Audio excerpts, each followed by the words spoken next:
निरंजन जी दिल्ली से। राधा वल्लभ श्री हरिवंश। राधे राधे महाराज जी, आपके चरणों में कोटि कोटि प्रणाम।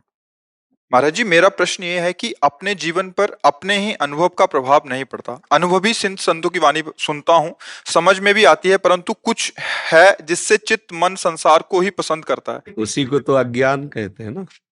अविद्या किसी को कहते हैं? इसी को कहते हैं।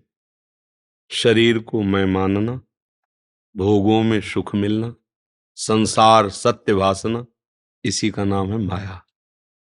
ये माया का प्रभाव है जो ऐसा लगता है। नहीं, आप जानते हैं शरीर नष्ट होने वाला है, जानते हैं ना। आज नहीं तो कल, कल नहीं तो परसों, मतलब ये गया। जैसे 40-50 वर्ष गए, जीवन के गए ना, 45-35 गए, पता नहीं चल पाया। अभी सुख की खोज में ही लगे हुए हैं, सुख के साधनों को ही जुटा रहे हैं, पर अनुभूति नहीं है कि सुख है या नहीं। अभी खोज चालू है और जीवन गया, आगे मृत्यु आने वाली है। हम केवल साधन ही जुटाते रहेंगे खोज के, सुख के मिलेगा। यही माया है।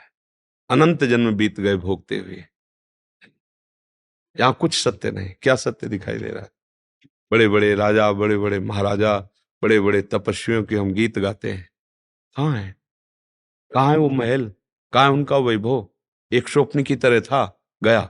अब न कभी उनका अस्तित्व है महल का, न भोग का, न उनके प्रभाव का, गए। ऐसे ही एक भ्रमात्मक माया ने नाटक रच रखा है। उस नाटक में इतना प्रभाव है। आप देखो, हम अपनी लोगी बुद्धि का क्या भरोसा करें? फिल्म आप जानते हैं ना, नाटक बिल्कुल झूठी, 100 में 100%। जैसे कहते हैं भाई कोई भी बात होती है कुछ तो सत्य होती है ना, बोलो फिल्म में क्या सत्य है? 100% झूठा है ना। आप पैसा लगा के देखते हैं ना, आप कितने बड़े बुद्धिमान हैं। अब विचार करके देखिए, हम जिस बुद्धि का इतना भरोसा करते हैं कि हमें फाइनल पे पहुंचा देगी, वो बुद्धि उत्साहित होती है, 3 घंटे समय देते हैं, पैसा देते हैं और जानते हैं झूठा खेल है, जानते हैं 100% मिथ्या है, पर हम देखते हैं। बोले क्यों? थोड़ी देर मनोरंजन हो जाता है, बस। इसी दुष्ट मन और इंद्रियों ने मुझे मनोरंजन में फंसा रखा है। तभी भगवान और संतों की बातें श्रद्धा होने के कारण अच्छी तो लगती हैं, पर जीवन में उतारने में अच्छी नहीं लगती। सुनने में अच्छी लगती है और लगता है यही सत्य है। सब बोलते हैं सत्य को। कोई मुर्दा जा रहा हो तो आप पूछो, सैकड़ों लोग राम नाम सत्य है, मतलब सब जान रहे हो ना, सब जान रहे कि सत्य क्या है, पकड़ कोई नहीं रहा है। संतों के पास सब आ रहे हैं, संत जब बोलेंगे तो शास्त्र और अपनी अनुभूति के वचन बोलेंगे, अच्छा लगता है, पर हम पकड़ नहीं पा रहे, चल नहीं पा रहे, क्योंकि हमारी मन बुद्धि झूठे पे राजी है, पूरे झूठे पे राजी है। कोई भी सुख ऐसा नहीं है जो आनंद प्रदान करने वाला हो। आपकी भावना जब उसमें सुखद होती है तो उसमें सुख मिलता है, भावना ना हो तो सुख है ही नहीं। हम पहले कामासक्त होते हैं, पूरा मनोराज्य में भोग भोग लेते हैं, फिर भोग में उतरते हैं, इसलिए सुखद लगता है। कोई भी चीज, समोसा, चटनी, हरी चटनी ठीक रहेगी, लाल चटनी ठीक है, ऐसे ऐसे पूरा बनाया और बना के उसे चखा, अब तो लाओ समोसा। पहले चिंतन होता है, बाद में क्रिया होती है। यदि चिंतन ना हो तो किसी क्रिया में सुख मिल जाए भी हमें बता देना। तो अगर है सुख तो चिंतन करो या ना करो, होगा। जैसे अग्नि है, उसका काम है दाहिका शक्ति। आप चिंतन करो ना करो, छू जाएगी तो ऐसे लगेगा ला। चाहे चिंतन से छुओ, चाहे चिंतन से छुओ, चाहे भाव से छुओ, चाहे कुभाव से छुओ, उसका काम है जला देना, क्योंकि उसमें दाहिका शक्ति है। विषयों में सुख नहीं है, संसार सत्य नहीं है। सब चले जा रहे हैं, कहाँ चले जा रहे हैं? नए नए आते जा रहे हैं, पुराने पुराने चले जा रहे हैं, कोई सत्ता ही नहीं है। शरीर बदलता चला जा रहा है, मृत्यु नजदीक आ रही। हम आए किस लिए? क्या बटोर पाए, क्या कर पाए? अब बुद्धि काम नहीं कर रही। यहाँ सुन के जब जाओगे तो फिर वही गणित चलाएगी बुद्धि, ये कमा लिया, वो कमा ले, ये भोग लिया, वो भोग लिए, उसको इतना कर दिया, उसको ऐसा। वो कभी ये नहीं सोचेगी कि मुझे जाना भी है यहाँ से। है कभी ऐसा ऐसा आता है कि यार ये तो सब है लेकिन जाना है यार, सबको छोड़ के जाना है। जहां जाना है वहां का परिचय नहीं, जहां जाना है वहां की तैयारी नहीं, एक पैसा नहीं तैयार किए वहां के लिए, सारी व्यवस्था यहीं के लिए है। अब बताओ, घबराहट नहीं होगी जाने की बात सुन के? मृत्यु की बात सुन के हृदय दहल जाएगा, क्योंकि तुमने तैयारी नहीं की। तुमने जिसे माना सत्य और सुख, वो सब छूट जाएगा। आप क्या करोगे? इसलिए जबरदस्ती इससे भजन कराओ, जबरदस्ती, तभी काम बलेगा।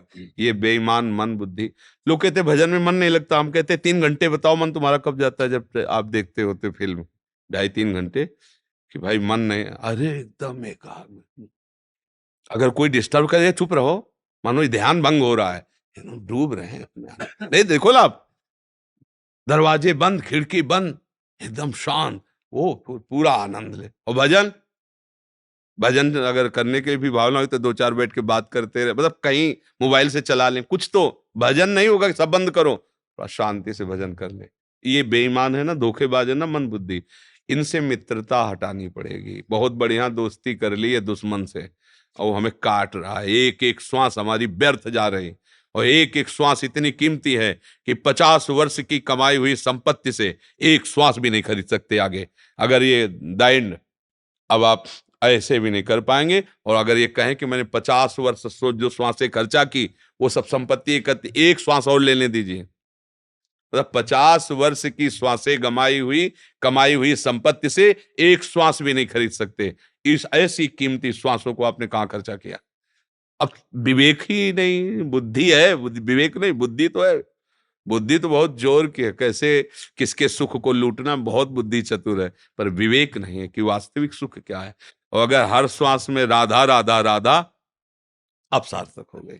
भाव लगे ना लगे, तुम्हारे भाव और श्रद्धा की कोई बात इसमें नहीं होती। जैसे जहर है ना, श्रद्धा से पियो तो मर जाओगे, अश्रद्धा से पियो तो मर जाओगे, जबरदस्ती पिला दे तो मर जाओगे, धोखे में पी लो तो मर जाओगे। ऐसे ही प्रभु का नाम है, स्वभाव कुभाव अनखाल सहो, नाम जपत राधा राधा राधा, यही जीवन। फिर मन पवित्र होगा, फिर अनुभूति होने लगेगी। जैसे हम लोग जीवित है ना अध्यात्म में, तो अनुभूति से जीवित है, सिखाई पढ़ाई हुई नहीं। अगर निज सुख ना मिले, परमात्मा सुख ना मिले, तो ड्रामेबाजी होती है, साधुता नहीं होती है, बात समझ लेना, पाखंड होता है। जब आंतरिक सुख नहीं होगा तो रुपए का सुख, शरीर का सुख, वस्तुओं का सुख, इसी में मन टहलेगा तो नाटक नहीं होगा। भेष रखें सुख त्याग वाला और कर रहे हैं सुख भोग, तो फिर बात नहीं, क्योंकि निज सुख बिन मन होए कि थीरा, भगवदानंद की अनुभूति नहीं तो साधुता नहीं होगी।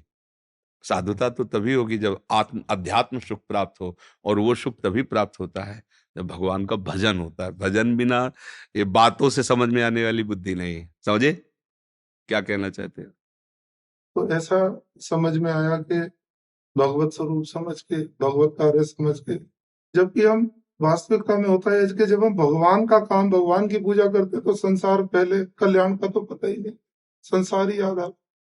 अपनापन, प्रेम, आत्मीयता, ये 3 चीजें भगवान से जुड़ जाए तो काम बन जाए, नहीं होता तो इस संसार देखो, नहीं जुड़ता। एक बात हमें बताओ, अभी हम आप से कहें कि हमारे श्री जी के लिए अत्यंत आवश्यक है, आप दिल्ली चले जाओ और आप जाकर के ये अमुक सामग्री ले आओ, आप कितने उत्साहित होंगे? नहीं, आप दौड़ के जाएंगे और लेके आएंगे। और आपसे हम पूछें कि आपको थकान, कोई परिश्रम, कोई थकावट ऐसा, तो आप कहोगे प्रतिपल मुझे आनंद था कि मुझे आपकी आज्ञा मिली और आपके लिए मुझे करने को मिला। समझ रहे हो ना? यही हालत होती है जब भगवान के लिए कार्य करोगे अंदर से, तो संसार का कार्य करते तुम्हें हर समय उत्साह होगा कि मेरे प्रभु की सृष्टि है और मैं प्रभु का दास हूं और ये प्रभु का कार्य हो रहा है, उसी से भगवत प्राप्ति हो जाएगी। वास्तविक हम बात से तो कहते हैं प्रभु का कार्य करते हैं, पर हृदय में अहम होता है और हृदय में ममत्व होता है, अपना कार्य है, उसकी पहचान होती है। कार्य के बाद जो लाभ और हानि होगी उसमें आपको हर्ष और शोक होगा, और यदि भगवत भाव से किया है तो हर्ष और शोक नहीं होगा, समता होगी। सुखे दुखे लाभा लाभो जया जय हो, ये स्थिति होती है। जय और पराजय में, सुख और दुख में, लाभ और हानि में समान स्थिति होती है। सुखे दुखे समय कृत्वा लाभा लाभो जया जय, ये भगवत भाव से किया हुआ है। और जब हम बात करेंगे भगवत भाव की और अहम से अपने लिए करेंगे तो उसमें हर्ष होगा या शोक होगा, हानि हुई तो शोक होगा, लाभ नहीं तो आप सच्ची मानो ये सारी सेवा भगवान की है, पूरी सृष्टि भगवान की है। भगवान ब्रह्मा जी को प्रकट किए सृष्टि के लिए, ब्रह्मा जी ने सृष्टि प्रकट की भगवान के लिए, समझो ना, भगवान की आज्ञा का पालन है। तो हम सब भगवान के लिए ही हैं, उनके लिए अगर हमारा जीवन हो जाए तो हमें भगवान ही प्राप्त होंगे। पर हमारा जीवन अहंकार के द्वारा कर्ता भोक्ता भाव लेकर विषयों के लिए, इसीलिए नहीं हो पा रहा। अहंकार विमूढ़ आत्मा करता हमिति मन्यते। तो सत्संग सुनिए और नाम जप कीजिए, और जो भी सेवा कीजिए उसे अर्पण करना सीखिए। जो भी आराध्य देव आपके भाव में, हे प्रभु ये मैं आपके लिए 9 बजे से 10 बजे तक का जो समय खर्चा हो, 10 बजे से 11 बजे का समय आप चलो, एक एक समय आपका समर्पित होता जाएगा तो उसका फल होगा, शुद्ध ज्ञान आपके अंदर जागृत होगा। फिर ममता मल जर जाए, फिर ममता मोह नहीं रह जाएगा। तभी वो आनंद का, कोई नहीं, एक भगवान नाटक कर रहा है, सच्ची मानो। जैसे शीशे के महल में जिधर देखो अपने ही अपने दिखाई देंगे ना, ऐसे केवल भगवान नाटक कर रहा है। एक गोपाल शास्त्र नाम में भगवान का नाम जगन नाटक वही भवा, अपने आप से अपने आप को प्रकट करके अपने आप में अपने आप से खेल रहा है। वही सृष्टि विधान बनाने वाला है, वही सृष्टि बनने वाला है, और वही सृष्टि नाश करने वाला है, और वही नाश होने वाला है, दूसरा कोई नहीं है। अब यहां तक पहुंचने के लिए थोड़ा तो प्रयत्न कीजिए, आप चढ़ने का प्रयास कीजिए। घसीट भगवान लेंगे, गुरुदेव लेंगे, संत जन लेंगे।